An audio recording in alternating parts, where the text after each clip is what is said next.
हर्ष गुप्ता जी, महाराज जी आपके चरणों में कोटि कोटि प्रणाम।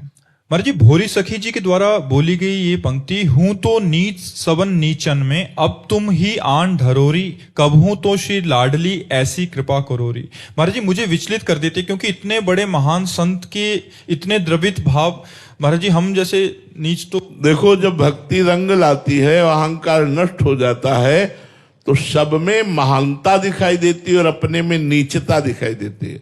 देखो, सूरदास जी महाराज इतने बड़े महापुरुष हैं कि स्वयं भगवान सामने बैठ करके पद सुनते हैं और वो आंख मूंदे हुए पद सुनाते हैं।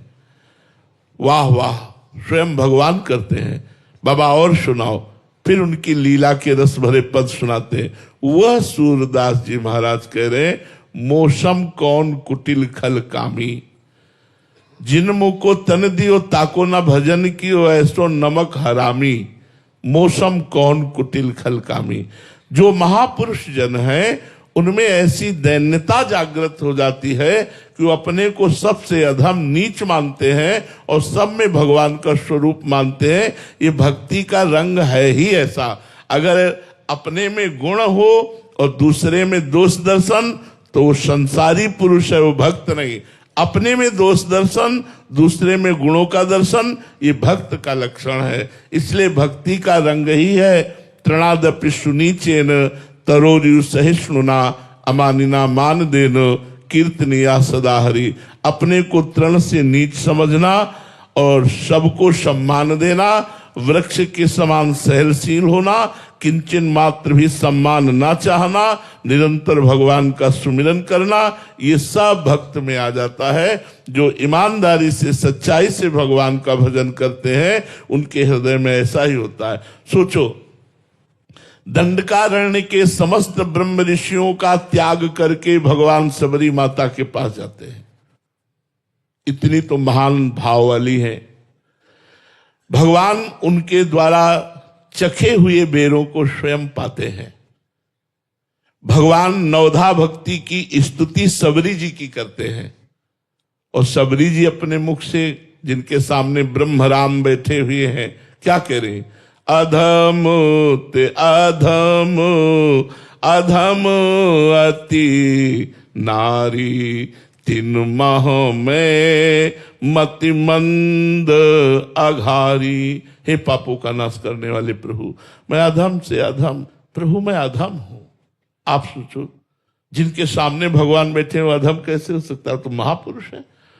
हनुमान जी महाराज विभीषण जी से मिलते हैं, विभीषण जी से अपना परिचय बताते हैं और बाद में कहते हैं, असमय अधम सखा सुनु, मोहू पर रघुवीर। मैं ऐसा अधम हूं, पर मेरे पर भी भगवान की कृपा है। हनुमान जी ज्ञानी नाम अग्रगण्यम, बुद्धिमताम वरिष्ठम, भक्ति के आचार्य। तो ये रस ही ऐसा भक्ति का है, जब हृदय में आता है तो अपने में नीचता का अनुभव होता है और सब में भगवान का अनुभव होता है। यही भक्ति का रंग है। इसीलिए बड़े बड़े महापुरुषों ने अपने को नीच, अधम, पतित ऐसा कहा है। जितेंद्र पाल जी कानपुर से, राधा वल्लभ श्री हरिवंश गुरुदेव। गुरुदेव, भगवान ने मांग की है, निर्मल मन जन सो मोहि पावा, मोहे कपट छल छिद्र न भावा। गुरुदेव, क्या केवल निर्मल मन हो जाने से भगवान की प्राप्ति हो जाएगी? और निर्मल मन कैसे होता है महाराज जी? उस निर्मल मन होने पर भगवान की प्राप्ति नहीं, निर्मल मन ही भगवान हो जाएगा। इंद्रियाणाम मनश्चास्मि, इंद्रियों में मैं मन हूं, भगवान श्री कृष्ण कहते हैं। मलिन मन होने के कारण, जैसे दर्पण है ना, मलिन होने के कारण हमें कुछ दिखाई नहीं देता, लेकिन जो ही दर्पण साफ हुआ तो अपना प्रतिबिंब दिखाई देने लगता है। ऐसे जहां निर्मल मन हुआ तो उसी निर्मल मन में भगवान विराजमान है, उसी मन में विराजमान। इंद्रियाणाम मनश्चास्मि, तोरा मन दर्पण कहलाए। उसी मन दर्पण में भगवान का साक्षात्कार हो जाता है।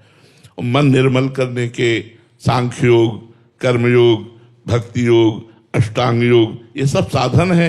ऋषि मुनियों से, साधु महात्माओं से मिलो, उनकी शरण में जाओ, उनके बताए हुए साधन को करो, आपका मन धीरे धीरे निर्मल होने लगेगा। हमारा मन निर्मल हो रहा है महाराज जी, इसकी कोई पहचान है? हाँ, विषय प्रियता खत्म होने लगेगी। जानस तब जीव जग जागा, जब सब विषय विलास विरागा।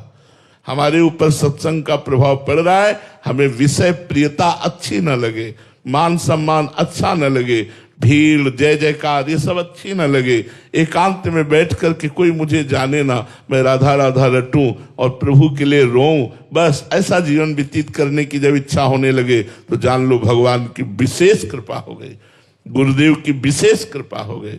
आश्चर्य, जिन भोगों के लिए लोग परेशान हैं उन भोगों की कभी ना भोगने की कसम खा रहे हैं जिनके पास भोगों की बाहुल्यता है। क्या है ये साधु समागम का फल है, ये भगवान की अहत की कृपा है। जानसु तब ही जीव जग जागा, जब सब विषय विलास विरागा।